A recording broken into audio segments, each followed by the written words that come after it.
Hello दोस्तों, स्वागत है आपका आपके अपने यूट्यूब चैनल दिसार जीकेजीएस क्लासेस में। दोस्तों, आप सब लोग कैसे हैं? उम्मीद करते हैं आप सब लोग अच्छे होंगे, स्वस्थ होंगे, मस्त होंगे और अपनी तैयारी बेहतरीन तरीके से आप सभी कर रहे होंगे। दोस्तों, हम आपको आरआरबी ग्रुप डी 2025 के लिए यूथ बुक का सॉल्यूशन करवा रहे हैं, जिसमें दोस्तों आज हम आपको करवाने वाले हैं तंत्रिका तंत्र से जितने भी question railway group D exam में पूछे गए हैं वे सारे क्वेश्चन। दोस्तों, बहुत सारी वीडियो हमने आपके लिए बना दी है और सभी की प्लेलिस्ट भी हमने आपके लिए बना दी है और हम प्रैक्टिस सेट की भी सीरीज चला रहे हैं, जिसमें आप अपनी तैयारी को अच्छे से जान पाएंगे और सभी की प्लेलिस्ट हमने बना दी है। यदि आपने वीडियो नहीं देखा है तो जाके वीडियो को देख लीजिएगा, आपको बहुत ही ज़्यादा फायदा होने वाला है। दोस्तों, वीडियो अच्छा लगे वीडियो को लाइक कीजिएगा, शेयर कीजिएगा, कमेंट कीजिएगा। चैनल पे नए हैं चैनल को सब्सक्राइब करके बेल आइकन को प्रेस कर लीजिए। और दोस्तों, हमसे जुड़ने के लिए, क्लास के अपडेट के लिए आप हमारा टेलीग्राम चैनल ज्वाइन कर सकते हैं। टेलीग्राम चैनल का लिंक मैंने डिस्क्रिप्शन बॉक्स में आपको दे दिया है। चलिए दोस्तों, देर ना करते हुए स्टार्ट करते हैं आज का अपना सेशन। दोस्तों, आज हम पढ़ेंगे तंत्रिका तंत्र नर्वस सिस्टम के बारे में। देखते हैं पहला क्वेश्चन। घ्राणग्राही डैश की अनुभूति में सहायक होते हैं। दोस्तों, घ्राणग्राही जो होते हैं ये गंध की अनुभूति में सहायक होते हैं। किसकी? गंध की अनुभूति में। दोस्तों, घ्राणग्राही गंध की अनुभूति में सहायक होते हैं। यह हमारे नाक में स्थित होती है। गंध के अणु विशेष तंत्रिका कोशिकाओं को उत्तेजित करते हैं, जिन्हें प्राण संवेदी न्यूरॉन्स कहा जाता है। क्या कहा जाता है? प्राण संवेदी न्यूरॉन्स। नाक के अंदर मिलियन कोशिकाएं होती है। ठीक है, देखते हैं अगला क्वेश्चन।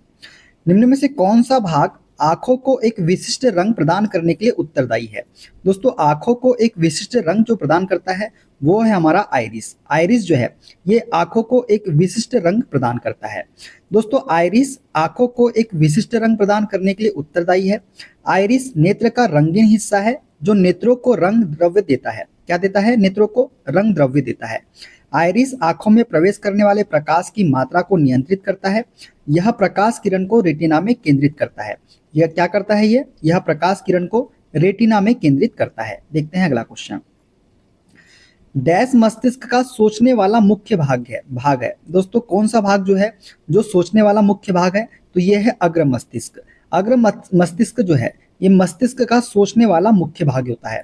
दोस्तों, मानव मस्तिष्क की बात करें तो मानव मस्तिष्क के 3 भाग होते हैं। एक होता है अग्र मस्तिष्क, फोर ब्रेन, एक होता है मध्य मस्तिष्क, मिड ब्रेन, और एक होता है पश्चिम मस्तिष्क, हिंड ब्रेन।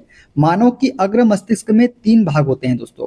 एक होता है घ्राण मस्तिष्क, एक होता है प्रमस्तिष्क। यह संपूर्ण मस्तिष्क का लगभग 80% होता है। कौन सा? प्रमस्तिष्क। ठीक है दोस्तों, अग्र मस्तिष्क का उपखंड ये क्या? तीसरा भाग है हमारा अग्र मस्तिष्क का उपखंड। यह अग्र मस्तिष्क का पिछला भाग होता है। इसकी मध्य रेखा पर एक उंगली के समान उभार मतलब पिनियल पिथ होता है, जिसके सिरे पर अंतःस्रावी ग्रंथि पिनियल काय होती है। क्या होती है? अंतःस्रावी ग्रंथि पिनियल काय। दोस्तों, मानव में अग्र मस्तिष्क अति विकसित होता है एवं समस्त बुद्धि, चेतना, इच्छा शक्ति, ज्ञान, स्मृति, वाणी, चिंतन एवं विचार संग्रह का केंद्र होता है अग्र मस्तिष्क। ठीक है, अतः यही पढ़ने लिखने, बोलने, सोचने समझने, भविष्य नियोजन आदि की क्षमता प्रदान करता है। अग्र मस्तिष्क हंसने, रोने, मलमूत्र त्याग आदि प्रतिवर्ती क्रियाओं का भी नियंत्रण करता है। यह संवेदी सूचनाओं के प्रसारण केंद्र का कार्य भी करता है। इनमें श्रवण, दृष्टि, स्वाद, स्पर्श, ताप, दाब आदि की सूचनाएं होती है। ठीक है, किसमें? अग्र मस्तिष्क में। देखते हैं अगला क्वेश्चन। निम्नलिखित में से कौन सा अनु मस्तिष्क के बारे में सही नहीं है? ऑप्शन ए है यह पश्चिम मस्तिष्क का एक भाग होता है। ऑप्शन बी, यह मस्तिष्क के पश्च क्षेत्र में स्थित होता है। ऑप्शन सी, यह मस्तिष्क का काफी छोटा भाग लगभग 25% है। और ऑप्शन नंबर डी है इसमें 3 भाग होते हैं, 2 पार्श्व अनुमस्तिष्की गोलार्ध और एक केंद्रीय वर्मिक्स। तो जो गलत कथन है दोस्तों वो है ऑप्शन नंबर सी वाला। यह मस्तिष्क का काफी छोटा भाग होता है लगभग 25%, ये हमारा गलत कथन है। बाकी तीनों ए, बी और डी जो है ये सत्य कथन है हमारे। दोस्तों, अनुमस्तिष्क पश्चिम मस्तिष्क का ऊपरी भाग होता है। यह मस्तिष्क का लगभग 11% होता है, जो पॉन्स और मेडुला ऑब्लांगेटा से बना होता है। अनुमस्तिष्क मस्तिष्क का दूसरा सबसे बड़ा भाग है। ये प्रमस्तिष्क के आधार पर उसके नीचे स्थित होता है। सेरिब्लम अनुमस्तिष्क शरीर का संतुलन बनाए रखता है और पेशी क्रियाओं में समन्वय बनाए रखने का कार्य करता है। कौन सा? अनुमस्तिष्क। देखते हैं अगला क्वेश्चन। मानव मस्तिष्क में ध्वनि का संवेदन कितनी देर तक बना रहता है? दोस्तों मानव मस्तिष्क में ध्वनि का संवेदन जो है ये 0.1 सेकंड तक बना रहता है। कितने सेकंड तक? 0.1 सेकंड तक। दोस्तों मानव मस्तिष्क में ध्वनि की संवेदना 0.1 सेकंड तक बनी रहती है। ध्वनि के अपवर्तन के कारण ध्वनि दिन की अपेक्षा रात में अधिक दूरी तक सुनाई पड़ती है। ठीक है, देखते हैं अगला क्वेश्चन। मैंने अपने हाथ को आग से वापस खींच लिया, इस तरह की कार्रवाई के लिए कौन सा अंग जिम्मेदार है? तो दोस्तों ये जिम्मेदार है हमारा मेरुदंड। मेरुदंड जो है इसका करेक्ट आंसर हो जाएगा। हाथ को आग से वापस पीछे खींच लेने में हमारे शरीर का मेरुदंड जिम्मेदार है। सुषुम्ना के धूसर द्रव में संवेदी सूचना युग्मानुबंधों द्वारा ज्यों की त्यों निकटवर्ती चालक तंत्रिकों में स्थानांतरित हो जाती है, अर्थात यह चालक प्रेरण बन जाती है। चालक कोशिकाओं के संवेदांगों संवेदी सूचना को दैहिक संवेदी तंतु संबंधित सुषुम्नी तंत्रिका के पृष्ठ मूल से होकर सुषुम्ना तक में पहुंचाते हैं। किसमें? सुषुम्ना में। देखते हैं अगला क्वेश्चन। मस्तिष्क भी शरीर का समन्वय केंद्र है। तो दोस्तों मुख्य मस्तिष्क भी जो होता है ये शरीर का समन्वय केंद्र होता है। ठीक है दोस्तों, मस्तिष्क अधिकांश जीव जंतुओं के शरीर का आवश्यक अंग है। मनुष्य का मस्तिष्क सर्वाधिक विकसित होता है। वयस्क मनुष्य के मस्तिष्क का भार जो होता है, क्या होता है? वयस्क मनुष्य के मस्तिष्क का भार जो होता है ये 1350 से 1400 ग्राम होता है। यह खोपड़ी के कपाल गुहा में सुरक्षित रहता है तथा पूरे शरीर का समन्वय करता है। मानव मस्तिष्क के 3 भाग होते हैं, अग्र मस्तिष्क, मध्य मस्तिष्क और पश्च मस्तिष्क। देखते हैं अगला क्वेश्चन। मानव मस्तिष्क का ग्राम में वजन कितना होता है? तो दोस्तों ये होता है 1200 से 1400 ग्राम। ठीक है, मानव मस्तिष्क का ग्राम में वजन 1200 से 1400 ग्राम होता है। मस्तिष्क मानव शरीर का केंद्रीय सूचना एवं प्रसारण अंग है। यह गमन, संतुलन, ताप नियंत्रण, भूख एवं प्यास, परिवहन, अनेक अंतःस्रावी ग्रंथियों की क्रियाओं और मानव व्यवहार का नियंत्रण आदि कार्य करता है। यह देखने, सुनने, बोलने, याददाश्त, कुशाग्रता, भावनाओं और विचारों का भी स्थल होता है। ठीक है, देखते हैं अगला क्वेश्चन। अनुमस्तिष्क डैश से संबंधित है। दोस्तों अनुमस्तिष्क जो है ये मांसपेशियों के घुमाव व नियंत्रण से संबंधित है। हमारा अनुमस्तिष्क सेरेब्लम। ठीक है दोस्तों, पश्चिम मस्तिष्क के भाग अनुमस्तिष्क को मेटेनसिफेलॉन भी कहते हैं। क्या कहते हैं? मेटेनसिफेलॉन। यह समन्वय, संतुलन, ऐच्छिक पेशियों की गतियों इत्यादि का नियंत्रण करता है। इसका मुख्य कार्य शरीर का संतुलन बनाए रखना तथा ऐच्छिक पेशियों के संकुचन पर नियंत्रण करना है। देखते हैं अगला क्वेश्चन। डैश आंखों को लेंस की फोकल लंबाई समायोजित करने में मदद करता है। दोस्तों आंखों को लेंस की फोकल लंबाई जो है ये समायोजित करने में मदद करता है हमारा सिलियरी बॉडी। कौन सी? सिलियरी बॉडी जो है ये आंखों को लेंस की फोकल लंबाई समायोजित करने में मदद करता है। दोस्तों सिलियरी बॉडी आंख का एक हिस्सा है जिसमें सिलियरी मांसपेशी शामिल होती है जो लेंस के आकार और सिलियरी एपिथेलियम को नियंत्रित करती है तथा एक्वियस ह्यूमर का निर्माण करती है।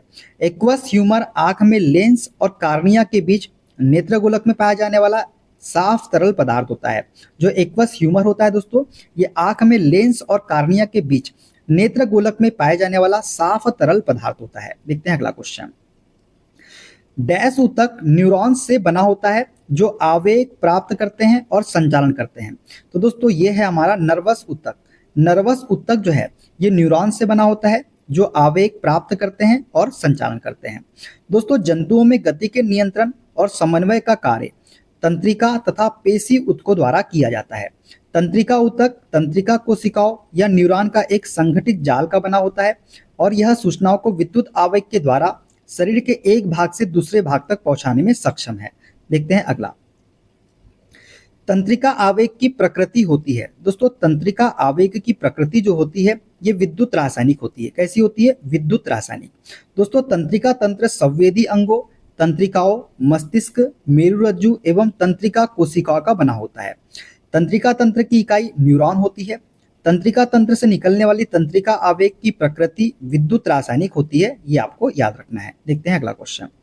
नेत्र में प्रवेश करने वाले प्रकाश की मात्रा को किसके द्वारा नियंत्रित किया जाता है? दोस्तों नेत्र में प्रवेश करने वाले प्रकाश की मात्रा को जो है ये पुतली के द्वारा नियंत्रित किया जाता है। किसके द्वारा? पुतली के द्वारा, मतलब आइरिस के द्वारा। दोस्तों पुतली या आइरिस आंख का वह हिस्सा है जो आंखों में पहुंचने वाले प्रकाश को नियंत्रित करता है तथा आंखों के रंग के लिए भी जिम्मेदार होता है। कौन सा? आइरिस। देखते हैं अगला। डैश खांसी और छींकने जैसी अनैच्छिक गतिविधियों को नियंत्रित करता है।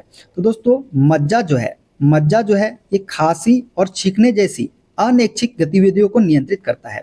दोस्तों शरीर या शरीर के किसी अंग की क्रियाएं जिन्हें हम अपनी इच्छा से नियंत्रित नहीं कर सकते, इन्हें अनैच्छिक क्रियाएं हम कहते हैं।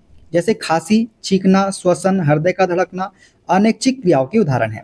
अनैच्छिक क्रियाओं की गतिविधियों का नियंत्रण मेरुरज्जु या मज्जा के द्वारा किया जाता है।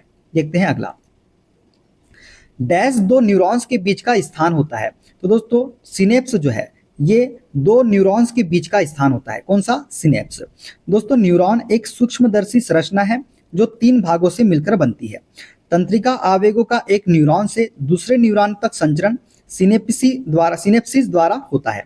एक सिनेप्स का निर्माण पूर्व सिनेप्टिक न्यूरॉन तथा पश्च सिनेप्टिक न्यूरॉन की झिल्ली द्वारा होता है, जो कि सिनेप्टिक दरार द्वारा विभक्त भी हो सकती है या नहीं भी हो सकती। ठीक है, देखते हैं अगला क्वेश्चन।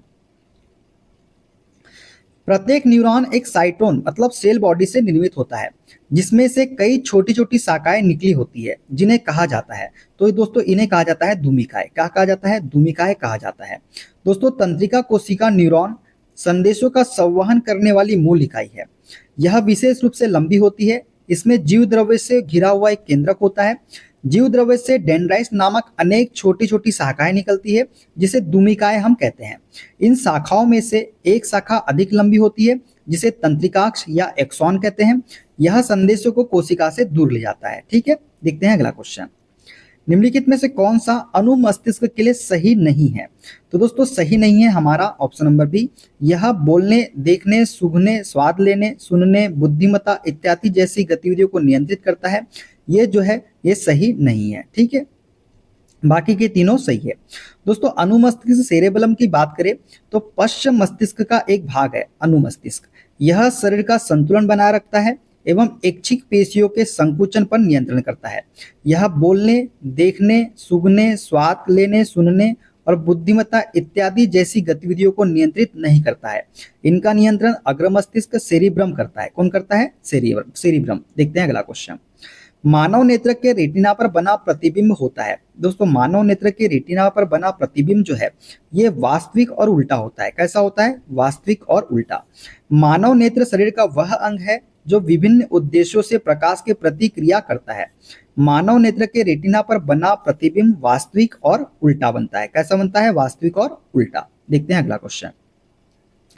निम्नलिखित में से कौन सा प्रमस्तिष्क के बारे में सही नहीं है? तो दोस्तों इसमें 2 भाग होते हैं जिन्हें प्रमस्तिष्क गोलार्ध कहा जाता है। ये सही बात है। यह मस्तिष्क का सबसे बड़ा भाग लगभग 80% होता है। ये भी सही है दोस्तों। यह मस्तिष्क का अग्र, शीर्ष और पार्श्व भाग बनाता है। ये भी सही है दोस्तों।